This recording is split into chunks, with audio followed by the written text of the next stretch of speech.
give some grace. This one was fun to make. I think I made it just after or just before official business. I think I said that yesterday.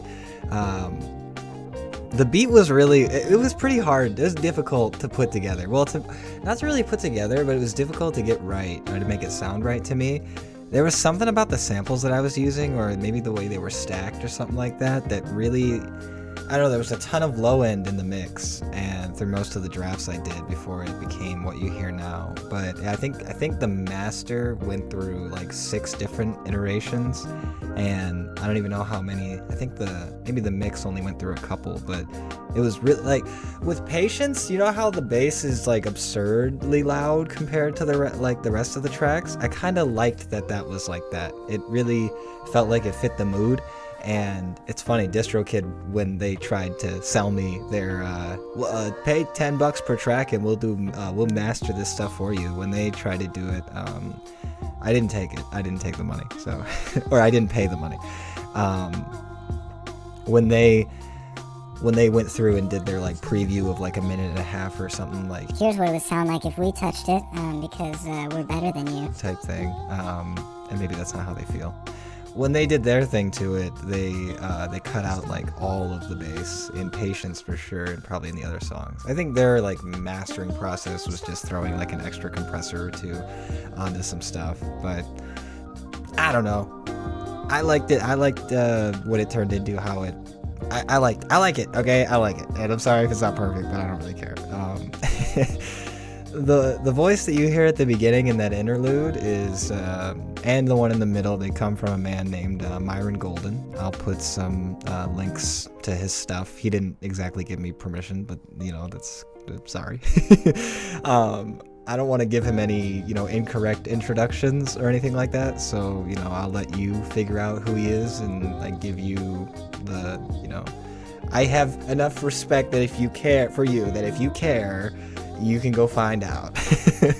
But I think regardless of what I could say or something, I think you should go check him out. Like, whether you're walking away from God or you're walking toward him or something like that, Myron's got a lot to say about a lot of things, and he's not just some guy putting on a show. I mean, as far as I can tell. But, the beginning talks about too many people hesitate to step into their calling because of fear. They think they need more time, they think they need more skill, they think other people are already so much better or more experienced than them, and they just let every thought that could deter them from putting their all into something stop them from even trying. People have this idea that in order to have faith in something, whether that be yourself or an idea or a higher being for that matter, that you need to have every piece of that something completely figured out or understood or nailed down. But, that's not faith, that's control. And the chorus of this song is a reminder to sit back and breathe. Acknowledge that you wouldn't be so stressed or at odds with yourself over whatever it is that you're thinking about or going through if it wasn't a big deal. It might not be a big deal to some people, but it's a big deal to you. And you owe yourself the respect of saying, this is taking a lot from me, and it won't be solved all in one night.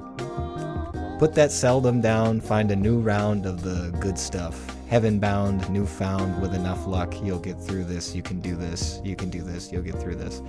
It's an encouragement in that whatever it is that's causing your turmoil isn't made any better with the wrong medicine. Maybe you run to drugs or alcohol to cope with this thing that in your life that makes you think or feel in like a type of way. Maybe you dive into your work as a way to distract yourself from dealing with it. Maybe you run to your friends to escape the noise of the thoughts that haunt you in solitude. The point is, if you're using a distraction of any kind to deal with what goes on in your sober mind, you're doing it wrong. Like, point blank, period. Lots of people will find band-aids, including myself, will find band-aids throughout their journeys in life and justify using said remedies because it helps them cope with whatever their past has imprinted into their brains. But I ask them the same thing I have to ask myself when catching the guy in the mirror doing something similar. Do you want to be tied to that anchor for the rest of your life? Do you want to need something that slowly has been less and less effective in bringing you true peace? until you're seconds away from death itself. Watching myself go through this, like a series of peaks and valleys through the lens of my ever-growing self-awareness is such a sombering feeling.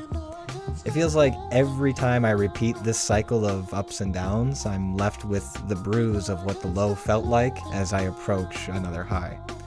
All this work I'm putting into life, into living life the right way, shaping myself from the person I used to be into this vision of the man that I want to become. This doesn't come as a result of being told to do so. It doesn't come from a feeling of, oh, I hope other people can see how strong I am by doing this. I'm not doing it because Dad said so, or my pastor said so, or even because God said so. I do it because I want to. I do it because I know what I used to think and how I used to feel and what I wanted to think and feel in my past. I know the medicine that I used to run to never satisfied. I know that I need to do things in a new way to get where I really want to go. And this is a hard thing. Many people can probably attest to the fact of trying to change yourself comes with a lot of setbacks, failures, and critiques from others, but mainly critiques from your own mind. But if I can find time to remember that it's still me in here, that I'm still here in this battle and outside of it to an extent, I'll remember what it's all for. I'll remember why it's so important to me. I'll remember that between every peak of peace is another valley of difficulty. Punishing myself for not being perfect finally has gotten me to a point where I realize I've been way too hard on myself. It used to feel like giving myself any kind of grace was a cop-out. It was really just laziness or procrastination getting its hands on my dreams like it had so many times before. And maybe this comes from, grind culture. Or, maybe it comes from the environment in which I was raised, and, maybe it comes from something else entirely. But regardless of where it came from, I can now recognize that if I'm going to put myself in places of growth, I need to accept the difficulties that come with that. And remember that it's okay that those difficulties are as heavy as they feel sometimes. The interlude, it just speaks to me, man, It lines up with what's already been discussed in the album so far. Being trapped in this prison of my past, punishing myself for things that I've already been forgiven for, replaying moments and memories over and over again in an attempt to learn something that will make sure I don't do the same things again. It's not a bad thing to do in moderation, this whole self-critiquing and reflection habit I've grown to become addicted to, but without a healthy dose of grace every so often, it can become a form of self-mutilation and torture. Is that the right word? Self-mutilation? Yeah, it is. Trust yourself. It's hard for me to balance this walk between critical and carefree. Due to my experiences of going back and forth so often in my life, it's hard for me to say with absolute certainty that the hope I have for a better future is actually real, especially when I have to keep reminding myself of that hope every day, or at least, every other day. I grow exhausted by trying to wage war on myself in the ways that I have been, especially when part of me accepts that I do have value. I do have the right ideas and motives behind my actions and behaviors, yet the temptation to turn back on those habits doesn't get any easier to resist. Doubt continues to creep in and feels like a consequence of attempting to understand anything at all, really. It causes me to run to the pages that got me here for relief, whether those pages represent a filing cabinet of past experiences and reflections, or the pages in my notes where I write my music, or the pages in the Word that keep me grounded to God. I know that I'm anointed. I see the same impacts of those in which I understand to be labeled and understood as such, as anointed, in the same eyes in the mirror when making new discoveries or declarations of change. Still, I know my heart deceives me as much as I want to use it as a compass by which my brain can draw conclusions from. To ensure that I'm in the right place in my mind and my body and my spirit and soul, I need to return to my own spring of where that comes from, not from outside sources that give temporary relief or happiness or distractions, really, from the larger aspects of my life that I want to improve. Those distractions I've been mentioning in this song and in previous ones aren't going to really help. I need to remain focused on what awakened me to this new way of wanting to live in the first place, and continue to find meaning from that. What is that meaning for you, man? Is it in your friendships? Is it in the vacations you take to escape your reality, both in the physical sense and like the trips that you take and the ones that you take in your mind? Can you trust them? Like, trust that they aren't filled with holes that conflict with how you truly feel? Trust that they have the ability to satisfy your desire to be greater than who you used to be?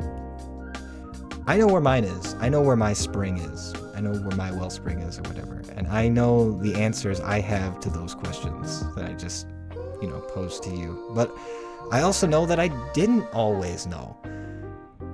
I know that if someone came to me during my time of testing the waters of this world with the kind of remedy I'm describing, I would have rejected it. And I probably did. And I don't expect that anything I said, I have said through these songs or in these commentaries will do really anything to how you as the listener are traveling through your own journey. The only way that God makes any real sense is by testing and trying him out for yourself. And I don't mean going to church or getting involved in religion, and I don't mean talking to a pastor or to your parents or grandparents about what they believe. I'm not saying that the way to get closer to God is by the words of man in any shape or form. In my opinion, that just does not work. Like, those things can help, but they can't be your catalyst to understanding. You are never going to get the big picture of who God is without first looking at what he says about himself and about what he's done for you. It's simple, but it's not at all easy. I guess you will run into challenges. You will find things that you don't agree with. You will struggle on your path to finding what I believe to be the truth. And I don't think I have it all figured out, okay? And I don't even want to speak from a place of 100% wisdom or certainty, okay? So just don't take my word for it. I almost wish I could just cut myself completely out of this thing I'm trying to say. But take my word as an encouragement that it is out there and it is for you.